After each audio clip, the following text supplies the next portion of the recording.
Jack Smith, and one thing that parents regularly struggle with is, should I give my kid a break? Should I be more gentle on him than my parents were? Or is that too far? Should I expect things from my kids knowing that they're capable of rising to the challenge? Jack, what do you say to that?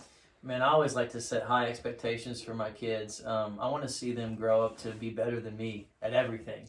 And so I'm going to make sure and set high expectations for them. However, when they don't meet those expectations, I have to watch how I manage that, because I can turn them off really quick on certain things if I be too hard on them. You can help them to reach goals that they didn't even know that they could have.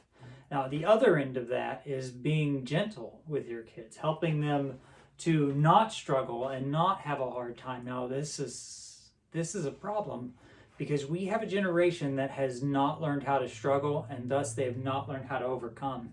And when life hits them, they don't know that they can fight. They don't know that they can win.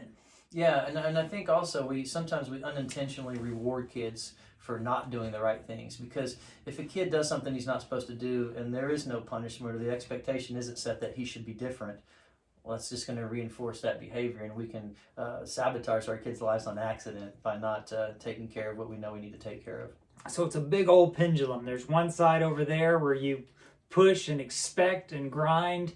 I see people all the time whose parents had expectations for them that they would make it 36 and attend Harvard, and they'll tell you the truth that they struggled with calculus. Me too. And did that expectation matter? On the other side, I see parents who would look at their little babies and say, well, if it's hard, then just don't do it. How do you balance that? Yeah, and one other thing I would also mention is, when you're a parent and you're setting expectations for your kids, make sure that they're expectations for them and not expectations that you didn't fulfill when you were a kid. Don't vicariously live through your kids. It's their life. Make sure that you're allowing them to live their life and setting expectations that is conducive to them and what they want to do with their life. Ask yourself, how well do you know your kid?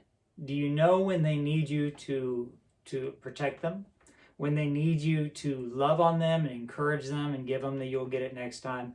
Do you know when they need you to look at them and say, well, that was a solid C+ effort and you're capable of more than that? A lot of that will come from the relationship that you have with your kids. And if you didn't have a great relationship with your parents, you may not know how to establish that relationship with your kids. Yeah. Jack is a therapist who's does a lot of work with teenagers, does a lot of work with kids, does a lot of work with parents. Me too. And what I would say is there's 1,000 manuals on how to be a good parent, and none of them speak directly to your life and your situation. Well, I guess some of them might, but who's got the time? It helps sometimes to get some help from a professional to help you as your journey towards being the best parent you could be. Additionally, sometimes if your kid needs a little extra push and you are a representative as a parent, you may want someone else to do that. I don't do therapy with my child. I have doctor friends who don't give their kids shots. You know why? Because I'm a parent before I'm a therapist. Yes. They're a doctor before they're a parent before they're a doctor.